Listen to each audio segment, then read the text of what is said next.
감사합니다. 자, 이 시간 우리 하나님께서 내려주시는 말씀, 오늘은 구약 성경에서 한 곳, 또 신약 성경에서 한 곳, 이렇게 두 곳을 보도록 하겠습니다. 먼저 구약 성경 사무엘상서 4장 21절의 말씀, 그리고 신약 성경은 마태복음 1장 23절, 이렇게 두 부분을 보도록 하겠습니다. 하나님의 말씀을 우리 같이 받들어 읽겠습니다. 시작. 이르기를 영광이 이스라엘에서 떠났다 하고 아이 이름을 이가봇이라 하였으니 하나님의 괴가 빼앗겼고 그의 시아버지와 남편이 죽었기 때문이며. 마태복음 1장 23절 같이 읽겠습니다. 시작. 보라, 처녀가 잉태하여 아들을 낳을 것이요 그의 이름은 임마누엘이라 하리라 하셨으니 이를 번역한즉 하나님이 우리와 함께 계시다 함이라. 하나님의 말씀입니다. 아멘. 오랜만에 우리 또 찬양단원들 다시 예배 찬양 또 드리시게 됐는데 너무도 귀한 찬양 다시 한번 감사드립니다. 우리 같이 기도하겠습니다. 하나님의 말씀이 선포되는 자리에 우리가 모여 있는 것 너무 감사합니다. 오늘도 우리에게 잘 깨달을 수 있는 은총 내려주시기 원합니다. 성령께서 은혜 주시지 않으시면 우리는 우둔하고 말씀을 제대로 깨닫지 못하고 감동받지도 못합니다. 성령께서 이 시간 우리의 속사람을 완전히 깨워 주시옵소서. 예수님의 이름으로 기도합니다. 아멘. 한 여인이 온 힘을 다해 아이를 낳고 있습니다. 여러분, 새 생명이 태어나는 날 얼마나 기쁜 날입니까? 그런데 이 기쁜 출산의 날이 이 여인에게는 인생 최악의 날이 되고 맙니다. 이 여인은 엘리 대제사장의 아들 비느하스의 아내였습니다. 즉 엘리 대제사장의 며느리였습니다. 평소에는 대제사장의 며느리이기 때문에 많은 사람들에게 존경을 받았을 그럴 것입니다. 그런데 마침 이 여인이 아이를 낳는 이 시점이 이스라엘은 블레셋과 전쟁을 하고 있었습니다. 엘리 대제사장 시절의 이스라엘은 영적으로 아주 어두운 시기였습니다. 성경은 이때 하나님의 이상이 희귀했다 그렇게 말씀합니다. 사무엘상서 3장 1절에 보면 여호와의 말씀이 희귀하여서 이상이 흔히 보이지 않았다 이렇게 말하고 있어요. 영적으로 아주 어두웠던 시대. 그러니 전쟁을 해도 당연히 적군을 이길 수가 없었습니다. 첫 대결에서 블레셋에게 크게 패한 이스라엘은 이번에 두 번째 대결을 앞두고 하나님의 언약궤를 그 전쟁터에 들고 나갑니다. 우리에게 하나님의 언약궤가 있으니까 이번에는 우리가 꼭 이길 것이다 이렇게 생각을 합니다. 그러나 여러분, 이것은 살아계신 하나님, 인격적인 하나님을 어떤 면에서는 모독한 행위였습니다. 왜냐하면 하나님의 말씀에 순종하려고 했던 것이 아니고 그저 하나님의 언약궤를 부적처럼 내가 그거 가지고 있으면 나에게 좋은 일이 생길 거야 이런 식으로 생각을 한 것입니다. 자, 상대방인 블레셋은 이스라엘이 언약궤를 가지고 나왔다는 소문을 듣고 더 죽기 살기로 싸우게 됩니다. 결과는 이스라엘은 전쟁에 아주 대패하고 그 소중한 하나님의 언약궤도 블레셋에게 빼앗기고 맙니다. 여러분, 언약궤가 어떤 물건입니까? 언약의 두 돌판, 즉 십계명의 돌판이 담겨져 있는 그런 상자죠. 그리고 하나님께서는 그 언약궤의 뚜껑 위에 하나님께서 임재하시겠다 약속하셨습니다. 너무너무 귀중한 성물이죠. 이스라엘 백성들이 가장 소중하게 여겼던 물건입니다. 근데 그걸 빼앗긴 거예요. 그리고 전쟁에 나갔던 엘리 대제사장의 두 아들 홈니와 비느하스도 그만 이 전쟁터에서 다 죽고 맙니다. 엘리 제사장은 전쟁에서 졌다는 소식, 그리고 하나님의 언약궤를 빼앗겼다는 소식, 자기의 두 아들이 다 죽었다는 이 소식을 듣고 그만 너무 놀라서 의자에서 뒤로 넘어졌어요. 그리고 목이 부러져서 죽고 맙니다. 자, 아이를 낳았던 비느하스의 아내가 이 소식을 전해 들은 겁니다. 자, 하나님의 임재의 상징이었던 언약궤를 빼앗겼습니다. 시아버지가 목이 부러져 죽고 말았습니다. 자기 남편, 또 자기 남편의 동생, 시아주버니가 다 죽고 말았습니다. 한날 한시에 일어난 일입니다. 그러자 이 여인은 아이를 낳고 그 아이의 이름을 이가봇이라고 짓습니다. 이가봇이란 말은 하나님의 영광이 우리를 떠났다, 그런 말입니다. 여러분, 이름이란 건요 평생 불려져야 돼요. 그렇기 때문에 부모 입장에서는 자식들의 이름을 지을 때 어떻게 해서든지 좋은 이름을 지어주려고 하는 것이 일반적이죠. 그런데 이 아이의 이름은 너무도 비극적으로 지어졌습니다. 하나님의 영광이 내 삶에서 떠났고, 내 결혼 생활에서 떠났고, 우리 가정에서 떠났다. 이제 좋은 날은 다 지나가 버렸고 내 삶에 더 이상의 기쁨은 있지 않다.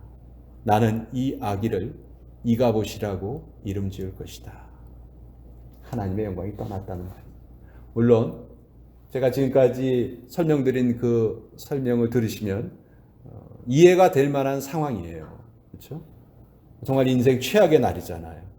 이제까지 대제사장의 며느리로 귀한 대접을 받고 살았고, 그 귀한 소중한 생명이 지금 출산을 앞두고 있는 그런 때예요. 여러분, 출산을 앞두면 산모들은 그런 생각을 하게 되죠. 이 아이가 어떻게 생겼을까? 누굴 닮았을까? 어떤 재능을 가지고 이 땅에 태어날까? 이 아이가 자라서 무엇이 될까? 아마 이런 생각에 마음이 부풀어 있었을 겁니다. 그런데 정말 한순간에 모든 상황이 다 뒤바뀌고 만 거예요. 그래서 절망에 빠진 이 여인은 아이의 이름을 가장 비극적으로 짓고 맙니다. 그러나 여러분, 우리가 꼭 기억해야 될 것이 있습니다. 우리가 믿음을 가진 사람이라면, 우리가 신앙인이라면 절대로 우리의 상황이 우리의 미래를 이름짓게 해서는 안 됩니다. 전혀 그럴 이유가 없고요. 그럴 근거가 없어요. 왜 그렇습니까? 우리가 처하고 있는 모든 상황은 누구의 섭리 가운데 있죠? 하나님의 섭리 가운데 있습니다. 아무리 최악의 상황이 우리에게 닥친다 해도 하나님께서는 그것을 다 알고 계시고 다 섭리하고 계시기 때문입니다. 이것이 바로 믿음이죠. 이것이 우리의 믿음입니다. 오늘 우리 두 번째 본문을 한번 보겠습니다. 또 다른 상황입니다. 마태복음 1장 23절. 보라, 처녀가 잉태하여 아들을 낳을 것이요 그의 이름은 임마누엘이라 하리라 하셨으니 이를 번역한즉 하나님이 우리와 함께 계시다 함이라. 요셉이 한 여성과 교제를 시작했습니다. 그 여성의 이름은 마리아였어요. 둘은 이제 결혼을 약속하고 약혼을 했습니다. 근데 성경은 그 이후에 어떤 일이 벌어졌다고 말하냐면 하나님의 천사가 마리아에게 나타났다 말씀합니다. 하나님의 천사가 그녀를 성령으로 덮었고 그녀는 하나님의 씨앗으로 성령으로 잉태하게 되었습니다. 그리고 마리아는 자기의 친족 엘리사벳을 만나러 유대 산지로 가서 몇 달 동안 나사렛에는 돌아오지 않았습니다. 자, 요셉은 자기의 정혼자였던 마리아를 지금 몇 달째 보지 못한 그런 상황입니다. 그리고 그녀가 돌아왔는데 그녀가 임신을 해 있는 거예요. 도대체 이게 무슨 상황입니까? 얼마든지 안 좋은 생각이 요셉에게 떠오를 수 있었겠죠. 이게 도대체 무슨 일이야? 우리는 결혼을 약속한 사이인데 나를 만나지 못한 지 몇 달이 지났는데 아니 이 여인이 임신을 했다니 이게 도대체 무슨 일이야? 이가봇이구나. 하나님의 영광이 나를 떠나셨구나. 얼마든지 이렇게 생각할 수 있는 상황이에요. 그러나 마리아가 이때 요셉에게 말합니다. 요셉, 오해하지 마세요. 제가 잉태한 것은 성령님께서 하신 일이에요. 제가 부정을 저지른 일이 아니에요. 이가봇이 아니에요. 임마누엘이에요. 하나님이 우리와 함께하고 계세요. 여러분, 임마누엘 우리가 너무도 잘 알고 있죠. 무슨 뜻입니까? 하나님이 우리와 함께 하십니다.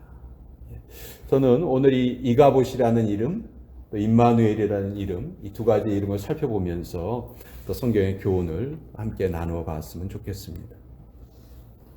자, 제가 두 이름이 지어진 상황을 여러분께 말씀드렸는데 두 상황 다 정말 얼마든지 비관적으로 볼 수 있는 그런 상황이죠. 전쟁에 졌고 언약궤는 빼앗겼고 대제사장이었던 시아버지, 자기 남편 다 죽어버렸고, 또 다른 상황은 정혼자가 있는 처녀가 임신을 한 거예요. 일반 사람들이 도저히 이해할 수 없는 상황이죠. 얼마든지 오해받을 수 있는 그런 상황입니다. 그러나 이 두 상황에서 지어진 이름들은 너무나 달랐다는 것입니다. 이가봇과 임마누엘, 이 두 가지 이름을 통해서 우리는 두 가지 영이 있다는 것을 알게 돼요. 하나는 이가봇의 영입니다. 하나님의 영광이 나를 떠났다 이렇게 생각하는 거예요. 상황이 안 좋아지면 이제 난 끝났구나. 포기하고 희망을 버리고 꿈을 갖지 않고 하나님이 이제 나를 떠나셨구나 이렇게 생각하는 겁니다. 이것이 이가봇의 영이지. 그러나 임마누엘의 영도 있습니다. 우리 임마누엘의 영을 선택할 수 있습니다. 상황이 어떻든지 하나님께서 늘 우리의 삶에 동행하시고 내 삶에 완벽한 계획을 가지고 계신다 하는 그 믿음을 우리가 가질 수 있는 것이지. 이가봇의 영은 자꾸 우리에게 이렇게 말합니다. 네 인생 끝났어. 네 인생은 내리막길이야. 앞으로 점점 더 나빠질 거야. 희망이라고는 찾을 수가 없어. 네 삶은 온통 문제투성이야. 여러분, 나는 절대로 이런 생각에 빠지지 않을 거야. 이렇게 자신하는 성도들도요, 하찮은 순간에 얼마든지 이런 생각이 빠질 수 있어요. 이가봇의 영에 사로잡히면요, 우리의 믿음이 그냥 한순간에 다 산산조각 나는 것처럼 보입니다. 안타깝게도 교회에 출석하시는 분들 가운데에도 이런 분들이 계세요. 삶에 찾아온 어려움이 그 사람을 완전히 다 흔들어 버리는 거예요. 물론 우리가 때때로 안 좋은 일을 겪죠. 신앙인이라 해서 고난이 면제되는 거 절대로 아닙니다. 하나님께서 우리와 함께 하신다는 것이 우리가 늘 편안한 삶을 산다는 것을 뜻하지 않아요. 그럼 그렇다면 믿음이 뭐예요? 왜 우리가 믿음을 가지고 있습니까? 믿음이란 아무리 힘들고 어려운 일을 겪는다 해도 이가봇의 영에 휘둘리지 않는다는 거예요. 그것이 우리의 믿음입니다. 우리는 이런 생각을 해야 돼요. 좋은 일은 좋아서 좋고 안 좋은 일은 좋게 바뀔 것이기 때문에 좋고, 늘 이런 생각을 하고 살아야 돼요. 이런 태도로 사는 것이 임마누엘의 영을 받아서 누리는 것이죠. 여러분, 우리가 사는 이 사회도요, 이가봇의 영으로 아주 가득한 것 같아요. 뉴스를 들어보면 금방 알게 되죠. 왜 이 미국 땅에서 인종 갈등이 끊이지 않을까요? 왜 총기 사고가 끝없이 일어날까요? 왜 경제적으로 늘 불평등이 존재할까요? 여러분, 아이들이 지금 교육받고 있는 환경이 성경적인 환경에서 교육을 받고 있나요? 결코 그렇다고 우리가 볼 수 없죠. 코로나가 조금 뭐 잠잠해지는 것 같더니 이젠 또 뭐 몽키팍스라는 아주 또 들어보지도 못한 그런 질병이 생겨나고 있고요. 또 인간과 동물이 동시에 감염이 되는 그런 바이러스가 또 발견됐다는 그런 뉴스가 또 우리에게 들려옵니다. 우리가 처한 환경은 계속 우리에게 이렇게 말해요. 이가봇. 하나님의 영이 너를 떠났도다. 그것을 외치고 있어요. 우리들도 어쩔 수 없이 이런 영향을 받습니다. 그러나 우리는 꼭 기억해야 됩니다. 우리가 선택해야 되는 영은 임마누엘의 영이라는 것입니다. 무슨 일이 일어나건 어떤 상황에 처하건 이 나라가 도덕적으로 경제적으로 정치적으로 어떤 일이 일어나든지 주님은 우리와 함께 하세요. 저는 교회가 이가봇의 영에 물들어가는 것이 너무너무 걱정이 됩니다. 요즘은 교회마저도 하나님의 영광이 떠났다 이렇게 말하는 것 같아요. 우리 교회가 부흥하겠어? 우리 교회 다시 또 예전의 영광을 되찾을 수 있겠어? 왜 교회에 이렇게 문제가 많은 거야? 왜 이렇게 교회에 아픈 사람들이 많아? 이렇게 문제투성인데 도대체 하나님이 어디에 계시다는 거야? 이제는 기적도 사라졌고 부흥도 끝났고 이젠 교회도 끝난 것 같아요. 여러분, 우리가 얼마든지 이런 이가봇의 영에 사로잡힐 수 있어요. 그러나 저는 오늘 다시 한번 우리 모두에게 임마누엘을 다시 한번 선포합니다. 기적과 능력의 하나님, 소망과 치유의 하나님, 평강과 은혜의 하나님께서 오늘 이 자리에 우리와 함께 하십니다. 아멘. 그분이 이곳에 계세요. 임재하고 계세요. 앞으로도 영원히 우리와 함께 하실 거예요. 어제나 오늘이나 내일이나 영원토록 주님은 동일하세요. 옛날에 병아리 한 마리가 살았습니다. 이 병아리가 마당에서 모이를 쪼아 먹으면서 돌아다니고 있었어요. 근데 갑자기 도토리 한 알이 이 병아리 머리 위에 떨어졌습니다. 이 병아리는 도토리를 생전 맞아보지 않았는데 도토리를 맞아보니까 얼마나 놀랐는지 너무 놀라서 호들갑을 떨면서 말합니다. 큰일 났습니다. 큰일 났습니다. 하늘이 무너지고 있습니다. 하늘이 무너지고 있어요. 병아리는 득달같이 오리에게 달려가서 소식을 전합니다. 오리도 이 소식을 듣자마자 놀라서 같이 소리를 쳐요. 하늘이 무너지고 있습니다. 하늘이 무너지고 있어요. 오리는 또 칠면조에게 달려갔습니다. 칠면조 역시 하늘이 무너집니다. 하늘이 무너집니다. 이가봇. 모두 이가봇을 외쳐버립니다. 왜 이런 일이 벌어졌어요? 아주 조그만 도토리 한 알이었어요. 근데 그것을 병아리는 이 세상이 망한 것처럼 오해한 것이지. 오리나 칠면조도 상황을 제대로 알아보려 하지 않고 그냥 이가봇의 영에 휘둘리고 만 거죠. 병아리에게 휘둘린 거예요. 근데 여러분, 우리가 언제 이런 병아리 역할을 할지 몰라요. 작은 도토리 하나가 떨어졌을 뿐인데 세상이 망한다고 호들갑을 떠는 겁니다. 내 인생이 이제 끝났다 낙심해요.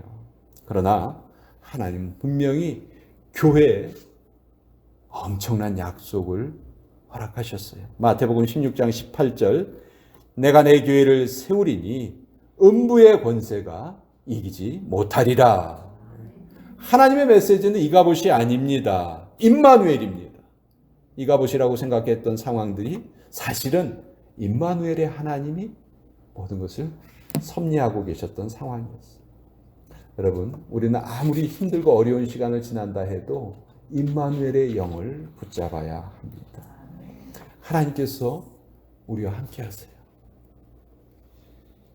이가봇이라고 말하는 거 참 쉽죠. 하나님 이곳에 안 계셔.